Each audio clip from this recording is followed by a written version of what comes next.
Welcome to Champions Talk, where we dive deep into the world of boxing, the biggest names in sport. I'm Yusuf Olusegun, your host. Joining me here today, we have a respected figure in boxing world, Mr. Olusegun Adesanya, an international boxing official, experienced matchmaker, years of experience in the sports. Welcome, Mr. Adesanya. You're welcome. Yes, sir.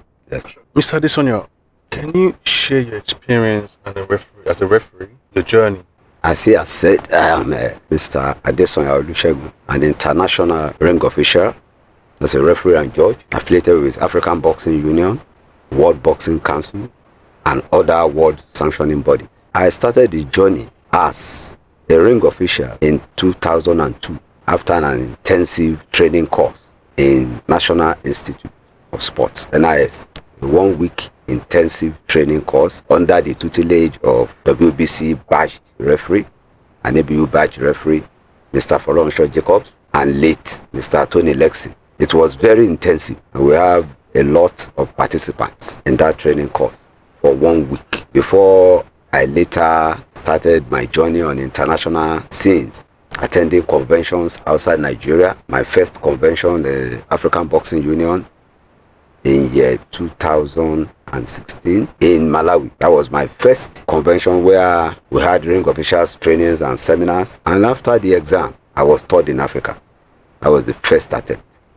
And it was published in their national newspapers. They published our names, first to third. So I came back. That's my journey, starting my journey to international officiating. Then I was in Kenya for WBC, ABU seminars. Then in Uganda, I was there. Then I have partake in WBC examinations, trainings as well. So for the past 23 years, it has been a very smooth one in Nigeria and outside Nigeria. According to you, you started off your referee livelihood or experience in 2002. Yeah. And in 2016, you moved to the international stage. Yeah. Where you gained more experience and more exposure. What inspired you to become a referee? From my youth days, I've always loved boxing, watching Muhammad Ali's fights and others. So I've always loved boxing. The only thing was that I was not really opportune to be a boxer because my father loves boxing too. But anything sports, what he wants us to concentrate on that time is our education. Yeah. And I love playing football. Yeah, I received serious beating. But I love boxing. With that, my interest in boxing, I was going to now look at, okay, officiating, refereeing, boxing, officiating, and refereeing. It's still part of that broad name, boxing. But there are a lot of things under boxing. So I decided to choose that path. How would you say your experience as a referee has been so far? As a referee and judge, you have to put your passion in it. You have to be passionate about it. So for you to be a very good referee and judge, you must be studying.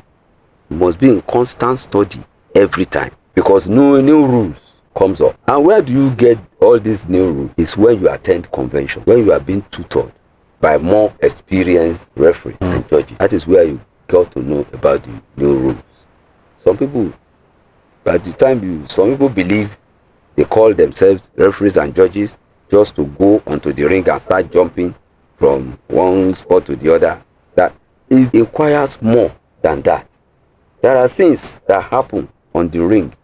If you are not experienced, if you are not an experienced referee, you cannot intervene in that problem. If a boxer is knocked down, bam, maybe with the head, with the back of the head hitting the canvas, bam, the first thing you do when you see that boxer needs help, the first thing you do, you as a center referee, is to turn that boxer, because you don't need to count. He's in concussion, maybe he has fainted. You understand? That's what we call concussion. So you turn the boxer to the left side, and the first thing you do is trying to remove the teeth guard. Okay. In case he may want to swallow it. Okay. That's during shock sometimes. Yes. That's the first thing you do. Turn the boxer to the left side, cross their leg. You understand? Then try to remove the. In that condition, invite the doctor to come in. You understand? And under that condition, you don't count. You see the way he has landed and he is unconscious. It's not that time you say 1, 2. No, you don't count. So if you are not an experienced referee, you will not know what to do with that boxer. At least like a first aid to rescue that boxer from that condition. So that is one of the instances. Now, talking from you going to international grounds and everything that you've been saying with all this experience you've amassed, what made you stand out differently to other referees that gave you this opportunity to get more experience and more professionalism? I, as a person, before I do anything, I will have a lot of thought. And I always like coming out first, even in academics. The first time I attended ABU convention, that's African Boxing Union Convention, in Malawi. Before leaving Nigeria, my mission of attending that convention is to go and prove myself as a good referee, to go and gain more knowledge, and in the examination come top.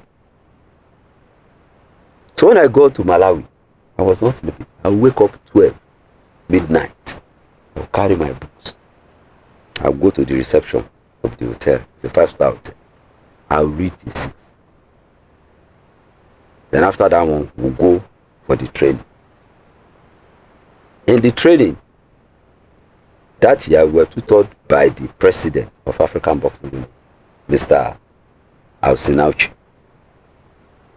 So there was a time it got interactive.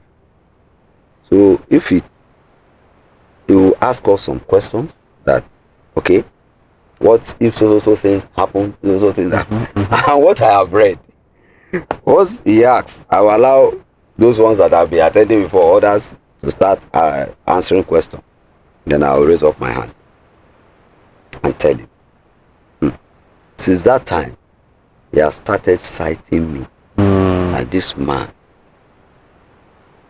So the second day, when we write exam, after we finished, we went on recess like 10 minutes. By the time we come back, he said, it's time for exam. Now shared papers. So out of 21 marks, I got 19.5. That's almost 20. The people that came first and second, the person that came first is one of the executive members of ring officials of WBC itself. So it's among the committee that review the questions, journals that we use, our handouts. Yeah. WBC handouts. So surely, as a very intelligent man, Mr. Edipapo from Ghana is a senior WBC official, a judge. So he came first. Mr. Auchi, the ABU president, wanted to call the third person. He said, that was his remarks. It has never happened before. From Nigeria, 14 years experience. So unbelievable. He said it loud. People were hearing. So as he was saying it, is when he now mentioned 14 years experience, I knew he was talking about me. Say from Nigeria. Okay. Stand up for recognition. Adesanya Olusegun. That was that. Everything went. So, for you to be successful, you must be deeply involved in what you are doing. Yeah. You must know why you are doing it. Not just come on the ring and be jumping like rabbits. No. Presently in Nigeria, I am the most experienced and oldest professional boxing referee. Wow. It's an honor to have you here, Mr. Adesanya. Yes, thank you very much. Now, when we talk about Nigeria in regards to the welfare and the pay of referees, in comparison to like every Western world and developed countries, how would you say the pay of referees are, and what kind of improvements or what do you think needs to be done, or how would you describe it? The pay to the official in the past, like when I started, it was very funny. We were receiving 150 naira, 200 naira, 500 naira, even if you go outside Lagos. One, that depends on the value of naira then. Okay. Yes. Then secondly, it depends on how much the sanctioning fee of the board is. That is how much they collect from the promoter, from which they will now settle all their officials. Sorry, at that time, do sanctioning boards differ from promoters? Like, you say how much the sanctioning for fee is. Let's say this was 2002, like you said. If you're fighting for, if the promoter was this promoter and B was the second, do they charge them differently in the same year? Or when you say, can you explain what you mean by how much? What I mean is that the fees they charge all promoters is equal. It's fixed. Yes, Okay. It's fixed. So it depends on how much they charge them. But it changes from year to year. You understand? So that time they were paying according to what they collect. They receive from the sanctioning body, from the promoters as well. So recently they have increased it according to how they get, how much they get from the promoters. That is it. Would you still say is a fair rate or is it fair pay? I think they should improve on it. What measures do you think can be taken to improve the welfare and the earning for this referee? What happens is that they have to compare it to what is obtainable from other countries. You learn from other people. And in a situation where a referee is not allowed, the senior referee is not allowed to head the ring officials, those other ones can benefit small from the wealth of knowledge and experience of that senior referee. And that's what we see in Nigeria. They value me very well outside Nigeria, until when they go outside to go and bring a referee from Ghana or this thing that, and these are people that will meet an international standard. Like as I am now, I am a prolific writer. I write a lot about boxing, and I have a project on it that I'm doing. Is that I'm not limited to go to the ring and start jumping. There are a lot of things involved in boxing itself, a lot. But if you are not consistent, in write-ups and studying, you cannot be a very good ring official when it gets to international standard. Because there are things as a judge or as a ref that you see on the ring and you have never seen before. You don't even know what to do. Like during a boxing bout, one of the boxers not pushed out, but maybe through the punch, heavy punch, the boxer now falls outside the ring on the ground. People that are surrounding him, even the seconds, they have no right to touch that boxer. Okay. Once you touch that boxer, the boxer is that like, why is that? The rule. Why? As a landed, he must stand up by himself and get back to the ring. Now, the mandatory 10 counts is not that 10 counts again, it's 20. You start count. If he can beat the 20 counts and get to inside the ring, the fight continues. But if he cannot beat that 20 unassisted, you hear it? Unassisted. It's not that maybe a boxer is falling, the seconds are wrong, and holding. That is them. He's disqualified. And when he's disqualified, does that mean that he has lost, or yes, it does the match has been disqualified? He has lost the fight. Automatically has lost the fight. Yes, by TKO, technical knockout. Wow. And there is another one. When two boxers hit themselves, bah, and the two of them falls down, what you do is you start counting. Both of them are down. Okay. And you know that by the time you count maybe 4 and one of them gets up, Yeah. you direct that one. You stop. The count for the other one. You direct that one to the farthest neutral corner. Then you resume and start counting that one. If that one can beat the 8 count, 8. Mandatory 8. By the time you will be standing up, will be 8, not 9. Okay. If by the time he's standing up is 9, It's a knockout. So if he can beat it, the mandatory 8 count, the fight continues. But if he cannot, he has lost. Now, I want to discuss more of an article that was posted on social media and other outlets. The MBBFC, they recently put out a write-up stating that you've been banned or from the association, should I say. Yeah. Can you enlighten us more on that? That's such a very pathetic... I've not said anything since I saw it. Yes. Because one, my name is Adesanya Olusegun.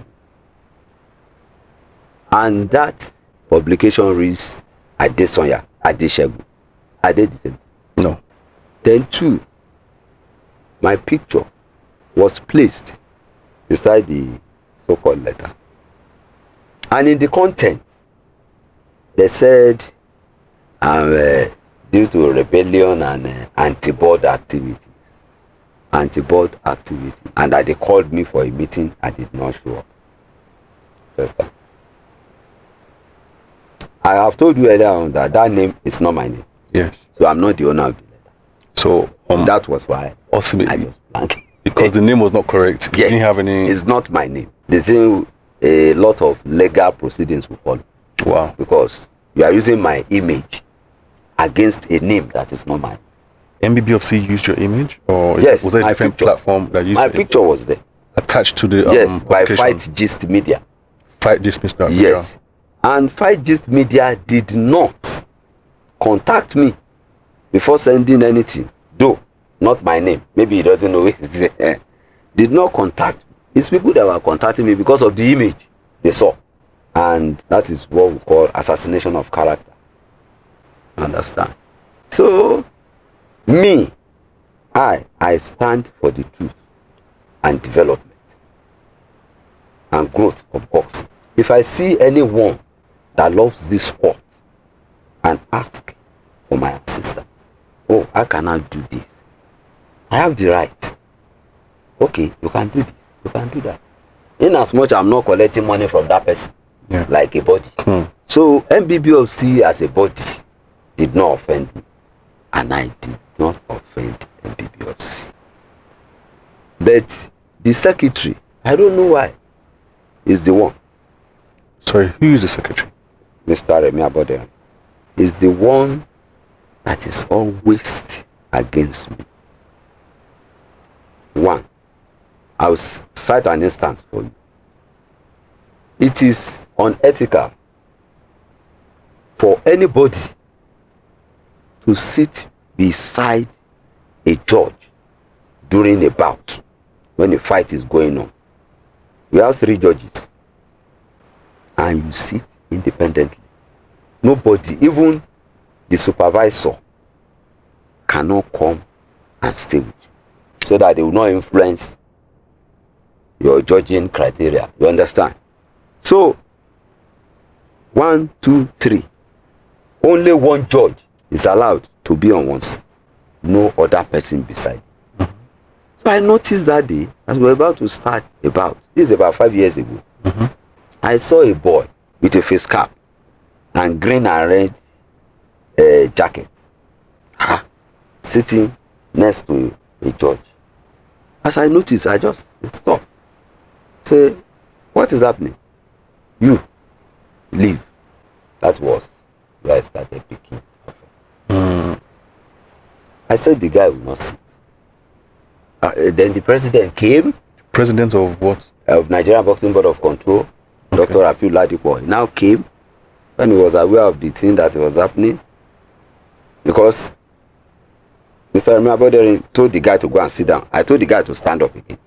So even after so it's unethical. Okay. You understand? When you are doing things that are not right, you understand? And he did not even inform me before, so that I would tell him that it's not acceptable. I just saw the guy just sat down. So they said they have the power because he's the secretary. He was even telling me that he can order me to come down. Legally, according to boxing rights, he's allowed to do that? He has no power to do that. I'm assigned to be the center referee, and I saw what was wrong. So that shows clearly that he himself does not have knowledge of what we are doing. You understand? Doesn't have the knowledge. If he has the knowledge and he knows the implication, he will not do it. So I had to tell them this is the right thing to do. But because of pride, we now had a meeting after that one. So people are now saying, does it mean that me, I have power over the board? I'm telling you, this is official. I'm a ring official. You people are not ring officials. Forget anything. I'm not ring officials. So since then, I just noticed that we were supposed to have a World Boxing Federation fight in Nigeria at that time. And I have another appointment in Ghana to officiate. So I now prefer to stay back, and because GoTV, they tried for me during that Malawi convention. Fly kite. So I just decided to stay back without knowing that he has that plan to remove my name from among the officials that will officiate. Wow. Those ones. He just picked the local ones. And since then, he has been doing that. Wow. Yes. Because he said he is the second to president, he has all the power. I said, but it's God that has all the power. No human being has any power. When it will come, it will come. So what led to them writing write-ups with fake name was that when Mr. Auchi, the vice president of the WBC and ABU president, came to Nigeria, there was an issue on West African Boxing Union, some things that are going on there and all those things. So, but because I'm a member of the 5-man member committee of African Boxing Union for ring officials, the ring officials in Africa are one of the member of the 5-man committee. Wow. Because I'm one of the executives, told me to come. We wanted to discuss another thing, so I now saw him there, and some executives of ABU that came, the BBC. So in the meeting, he was dragging with the president that Wabu belongs to him, is autonomous, ABU does not have power over Wabu. Whereas in China, in 2015, he was appointed, not elected, appointed as the president of West African Boxing Union. He was appointed. So I don't know, I was even feeling a bit disgraced. I was not happy. Why is a man talking to this elderly man like this? A lot of arguments and all those things. So the man now decided that, okay, no problem. Since you are alone, you are on your own, you can go. No problem. So the following day, the man had a press conference and removed him as the West African Boxing Union president. And they suspended the association until further notice. So him, because I was present in that meeting, I no report, nothing. Even this Wabu we are talking about, several times he has removed my name As a member? as an official. As an official? For the fact that I attend the ABU, African Boxing Union Convention, and I pay dues, I'm the first person that is entitled. And normally, you're supposed to receive money in dollars, that we receive in naira. And the naira itself is like 1/4 of the money. So Yes. there's some manipulations going on. Yes. But that one, I don't care. But he told me at times that it's the money I asked for. That's why he used to remove my name, that the money is plenty. So I go my own. But still, he is not happy with me being there. You know, a lot of things. We just so after I was removed, he pained him. The first thing he did was to remove my name from among the officials. And later, he removed my name from platform, because he himself was removed from one platform of the African district. That was all now. I didn't see anything. Then later the president called me and I told him what happened, that, sir, nobody is fighting MBBOs. And MBBOs is not fighting anybody. But the secretary, Mr. Remi Aboderin, had issues with another, some people. So he should go and mend, go and settle the issues. That me, I should come and tell them, I should just beg them, tell them sorry. I say, tell somebody who sorry. I now told them that this thing happened over a month ago. You did not call me. Now you are telling me you didn't see me in shows that he has been removing my name. And that, do you go and jail somebody, then later you have jailed the person without going to court, then later you now say, oh yeah, come out of the prison, let us hear what you want to say about this thing. So you just tell me, you have removed my name, you have concluded, you are now telling me to come. I say, I will never come. And I am still telling you, I have no case with anybody, and nobody has offended. The MBBOC did not offend. So let it be like that. Okay, yeah, so that you and Remi, I told him I will not come. That day they were calling, I was not even around. I went for something else. And what I will now saw, what I later saw was a letter. I didn't even see the name. I just saw the letter. Until now, I did not comment. But for them, they should go and check their letter. It's not my own. And they have assassinated my character. It's not my name. They use my image illegally and unjustly. So we start from there. Okay, now, according to what you're saying, you kept to the standard, the high standard, the international standard you've had as a referee. Yeah. In being a center man. Mm-hmm. You queried the decision where you felt someone that was not supposed to be in a judge seat was there.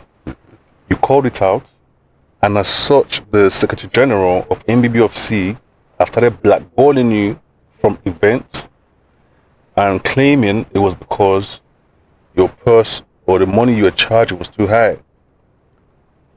Over time, it ended up in you being evicted as a member of the association and being taken out groups. Would you say you've had a fair trial or tribunal? And what do you think could be done, or how do you think they should have handled the situation better? Thank you very much. What actually happened was that they said if anyone contacts me for assistance, either locally or internationally, that I should first come and be telling them. You understand? And before anybody will contact me, that person has seen the credibility in me. Mm-hmm. That, okay, how can I link up? And it's a very fair something. Just like when the ABU president came, he said nobody is fighting MBBFC, that they don't have issue with MBBFC. That anyone that wants to do African Boxing Union title fights should contact him directly. Okay. Not go through anybody. That is the promoter. And he gave out his numbers. Should contact him directly, and he will tell them what it takes to go for the title. That they have the right to call him directly, not going through someone. Mm-hmm. You understand? So what they were saying that me, I'm romancing with the enemies of the board. Who are the enemies of the board? That me, I'm romancing. I'm free. Yes. Anybody, I'm free to discuss boxing issue with anybody. Whether you want my assistance on how to forge ahead. It doesn't, there's nothing to hide in this. This is an open sport. It's an open business. I don't collect money. Me, I'm not a promoter. I'm not this one. So if you need more insight into what we are doing, you have the right to ask me. And I will tell you, this is what you can do. You can meet this person. If it is for you to meet somebody in the board, I will tell you, go and meet the person. Mm-hmm. It does not concern me. But if it is the body I belong to, I know everything about that body, and somebody is asking me, I should be able to let the person know this is what it takes. So this is what it requires. I am executive member of the Ring Officials Committee of African Boxing Union, and I am a WBC referee and judge. According to what you're saying now, not only was it because of that issue that you mentioned, No. they felt you were helping promoters get an insight. Yes. For instance, them having access to international wherever Yes. Sanctioning bodies. They don't want the promoters knowing that, and they felt by you letting them know you were betraying the association or the MBBFC. Are you planning to appeal the decision made by the MBBFC to evict you, or do you just still do you wish to continue your officiating out of the MBBFC? Basically, there is a conspiracy. And when you see where people gang up against you on the same level of thought, they have planned what they wanted to execute. But my not being there make them more furious, so that they could not carry out their wicked enterprise or anything they want to do. You know, I don't care, because since I know that all I want is for the process of professional boxing progress in Nigeria, whatever you like, you can do. You can see. I am an international ring official as I am now. And I have officiated in WBA, WBO, WBF, IBF, International Boxing Federation, a lot. Different sanctioning bodies that I even pay dollars every year. It's my own money. It's not MBBFC that pay for me. I pay. It's my money. It's my sweat. Before you can go for any convention, you will have spent millions for any convention. So I don't see why a group of people will now conspire. It's me. They want to. They cannot do it. Just look at things they are doing. They can be doing it. They cannot stop me. They cannot stop me from my international dealings. Okay. They cannot. That was what they wanted to achieve when they told 5Gs to go and be putting something on Facebook. On Facebook. And it's a private WhatsApp group, this thing. But due to inexperience of 5Gs himself, is there a baby in the business? You now put my image against another person's name. That name is not my name. That letter is not my own. So they will face the music. Before you're saying now, do you now believe this issue is bigger or is different from or is larger than within the Nigerian Boxing Association? Or is more than a personal attack on you? It's a personal attack. There is one thing with the members of MBBF. When the secretary goes out to invite trouble, and he gets that trouble, and he cannot contain it, he will now run to MBBF and be deceiving them that they are fighting the board, they are fighting the board, and Adesanya, it's Adesanya that is the backbone of, of the fight. I'm not the backbone of anything. Whatever I do, I stand by it and I do it. But because I have a lot of respect for them there, because they are elderly people,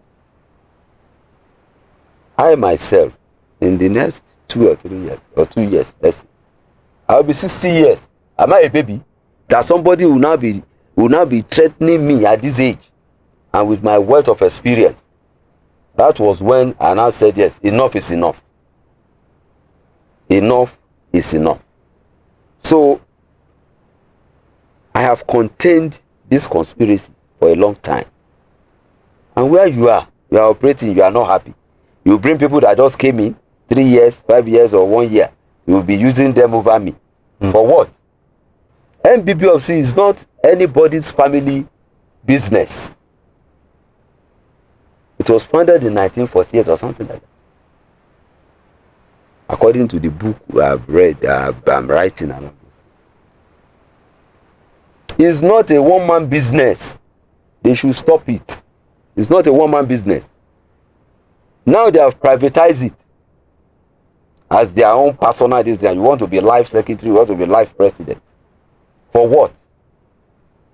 It's more than just getting ring and putting boxers inside the ring where you beat yourself. That is that boxing. See like what happens. Over 2 years ago, I took a proposal to them on health issues. Get insurance for these boxers. And let us have some basic tests that they must do. Most especially hepatitis B test, the screening and the vaccination. This is a full combat sport where sweat will rub, where you get cuts, blood. Let me tell you, this hepatitis B, because I'm into medical this thing, I have enough experience in medical. Hepatitis B is a very deadly disease. Very deadly. It's very deadly. And it just kills without announcing. You may not even know that's what you have, because it has symptoms like malaria and typhoid fever. So you believe you have typhoid. Whereas you have this. Something deeper. Yes. There's when that virus starts attacking the liver, that you start seeing yellow coloration of the cornea, that's of the eyes. You say, oh yeah, he has done this, he's done this, a yellow fever. I don't know. No. It's a silent killer. And these boxers, some of them are infected with this infection. With this virus. It's a virus. It's a viral infection. We have hepatitis C, A, but those ones, they are not as life-threatening like hepatitis B. I have worked with big NGOs, big one, and I myself am the chief executive officer of Adesanya Segeko Royal Hope Empowerment. It's an NGO. Okay. We were into medical outreaches, community outreaches, different things, empowering people, even in sports. So I now submitted a proposal that we have a pharmaceutical company, big one, that haven't screened these boxers. Those that are negative. Yes. Those that are negative will be vaccinated. They get the vaccine. Live. We have live vaccine. We have the ones for 15 years. But the live vaccine, they will be vaccinated. Forever. So that boxers, ring officials, that's referees, that's trying to separate them when they have blood clot or sweat, cannot contract this infection, this viral infection. But they don't push it beside because of envy and jealousy. They push it because it's coming from you, not because it's not good. I press them. We have boxers that are hepatitis B positive in Nigeria. Well, right now we have in Ghana too. Some of them are still fighting. And they're still fighting right now. Some of them are fighting. Does these sanctioning bodies know these guys are engaged in fights even though they're infected, or they don't know that they're actually infected? Yeah.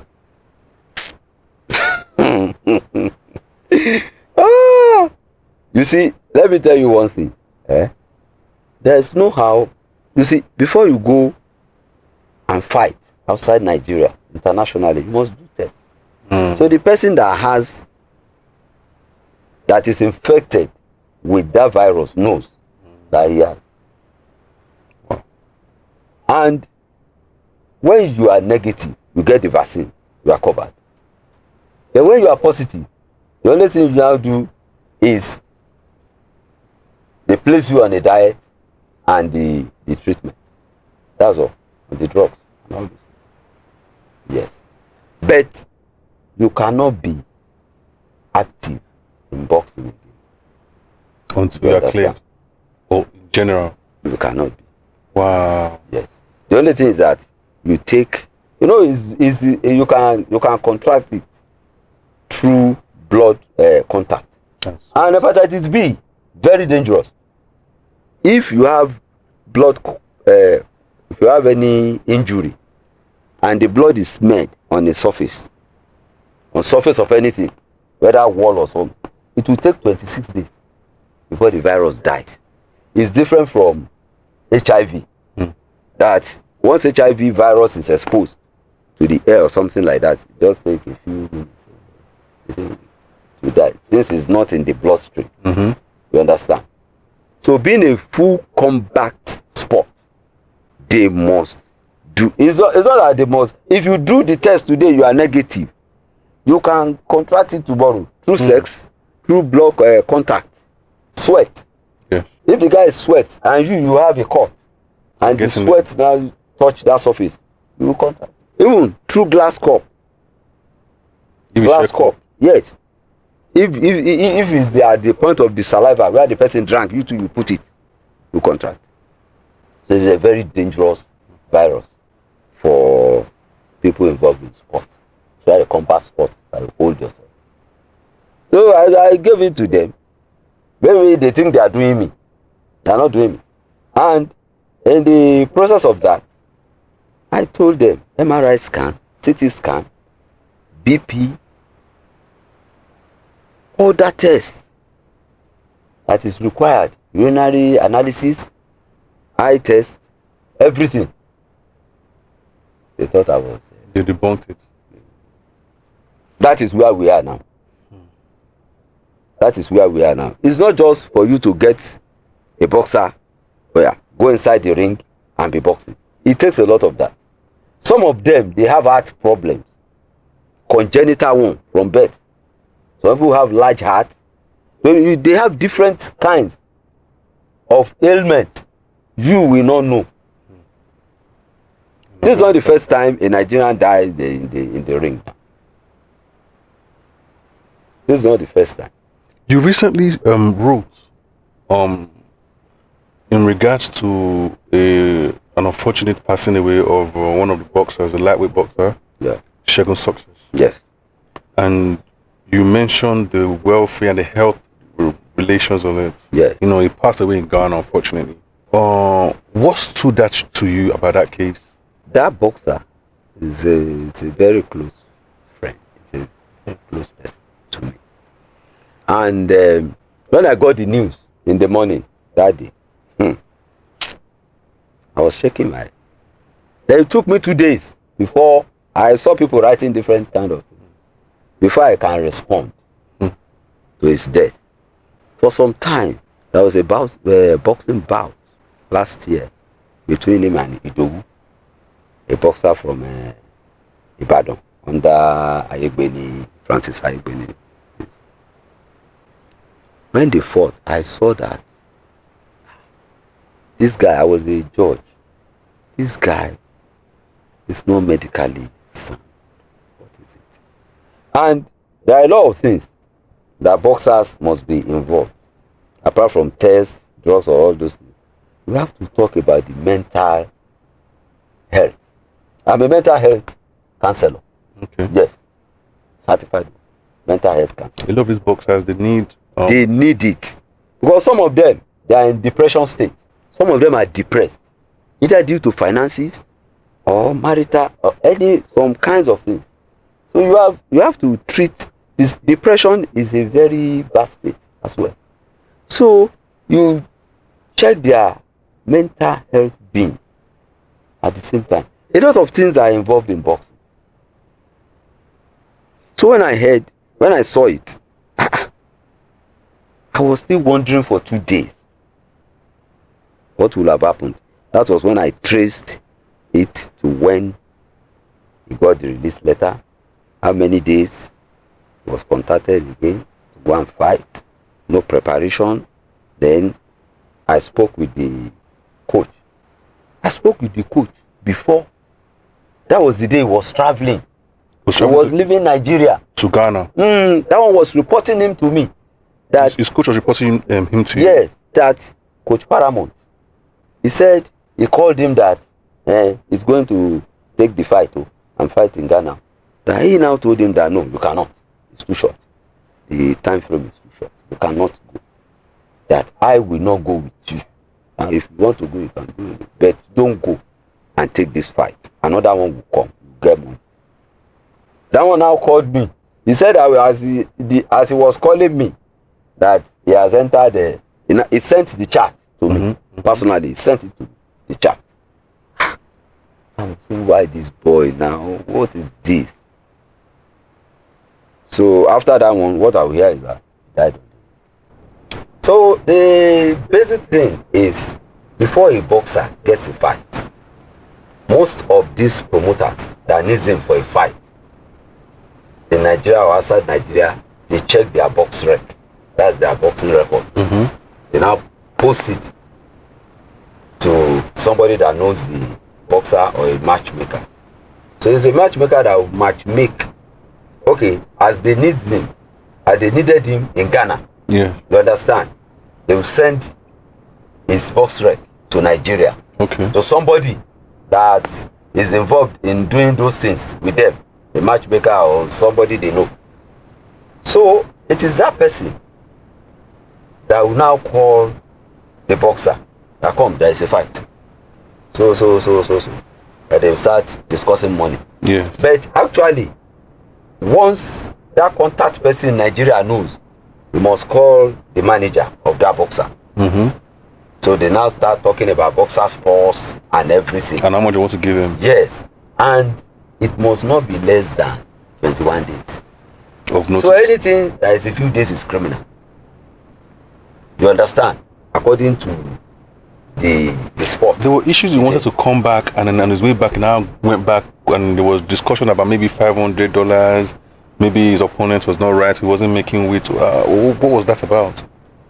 Yeah, what happened was, on the way in, that day, for weighing, the following day he got there, I learned from what they said that he was overweight.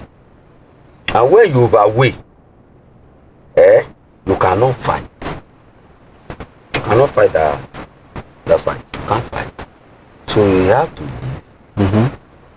According to the write-up I saw there. And they now said, they will now fight somebody that is weight. Okay, they finally found an opponent. That the following day there is another fight. The following day. Okay. But he went to Ghana because of the fight of 28. And that was what was given the clearance for. And that is what the release letter that they said they gave him reads. You understand? When they said So even the fight on we had that. but that on 29 is his personal something. I don't know whether there is a link. I will still come and fight on 29th. You understand? Yes. Whether he told any other person. But that was what was written. Okay. So what happens is that when the boxer has fulfilled all those conditions, that's when he's now giving release. And him going, you said the coach didn't want to go with him because he didn't go because the time frame was too close. Short. Normally, how long is the time frame supposed to be normally? No, normally minimum of 21 days. Then he said he has not been training. He has not been training with him. He was going to have minimum of 21 days awareness. And Yes. how long was it given before the fight? It's a few days now. So, and who is to be who's to approve that he can go for a fight in such situations like this? Normally he must get a release letter from the board, from the secretary. And from what I was reading online, the secretary made us to understand that the release letter was for a fight on the 28th Of April. of March. Normally, that fight was supposed to come up on the 5th of April. They now brought it closer. Okay. The release letter they gave him, they said they gave him, reads 28th of March, the day of the fight, of which he now fought on the 29th. You see the so Okay, so also if he didn't go with his coach, who did he now go to the fight? Because are you allowed to go to international fights without your coach or your trainer? Did he go with anyone? that's part of those things we fought. we fall in all these promoters' dealings with boxers. And I can categorically tell you now that promoters, they make use of boxers. Yes. When you say make use, like wrongly, what I mean is that they use them wrongly to achieve their own financial gain. Wow. They are not being paid what they are supposed to be paid. You understand? The boxers are not getting their money's worth. Yes. So when they are signing contracts, the member of the board, especially the secretary, is always there with them. They are the ones that are supposed to let the promoters know that this peanut you are giving these boxers, they are not supposed to collect it. Whether all these roadside promotion or big promotions, you are not supposed to. Because let me tell you one thing. When you receive blow to your head, it's the brain it will affect. There is a shift. There is a shift. That is where you see when there is a direct blow to the temporal zone. This side, which is cerebellum. You people that did biology, cerebellum. This side is for balance. That's why when you see a boxer hit the He will lose balance. temple part, they will lose balance. His mother, this Segun Success, his mother, she was I watched a clip where she revealed that a son called her and he told her that they told him to lose the fight. Yes. How often do you think this happens in boxing? It does happen. Okay. It does happen.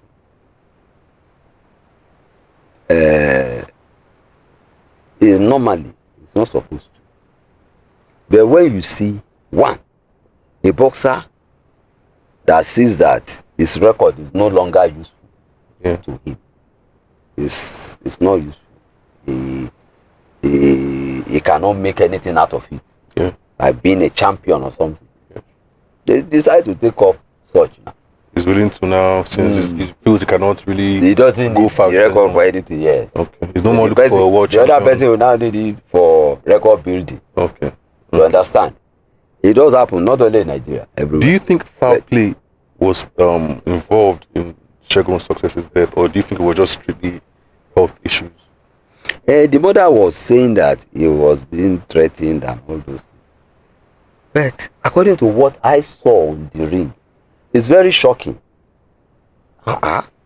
It's very shocking. It was not actually hit with any impactful blow like that you can see. So as he just step back and he slumped. And you see those ropes that you see, they are not ordinary ropes. They are not ordinary ropes. I think we have some irons inside. They are not ordinary ropes. You understand? And he just fell down with the neck, back of the neck. So there are a lot of things. One, fatigue. When a boxer is fatigued, that's the little he can do. He traveled by road from Lagos to Nigeria, from Lagos to Ghana, minimum of 12 hours. And the following day, he will do the weighing. He traveled by road. Wow. Understand? Wow. And we still went to fight. Do you believe that Africans and Nigerians,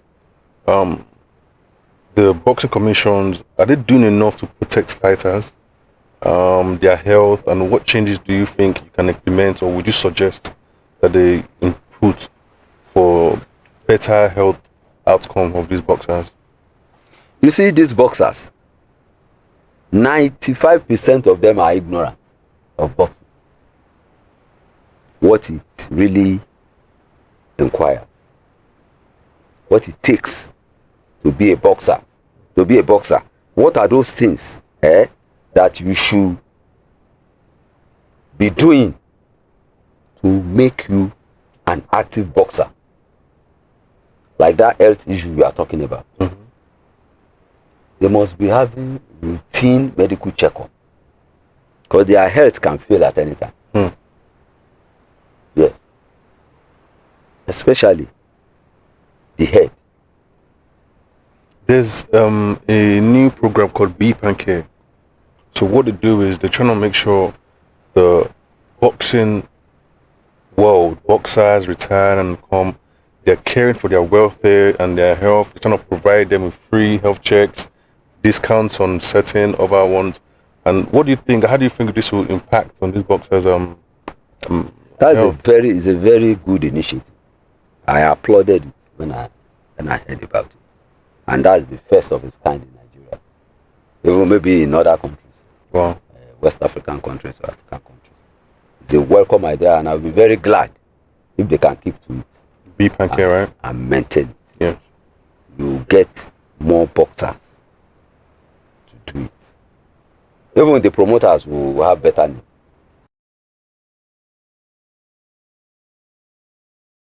Have any of our referees reached out to you regarding your ban?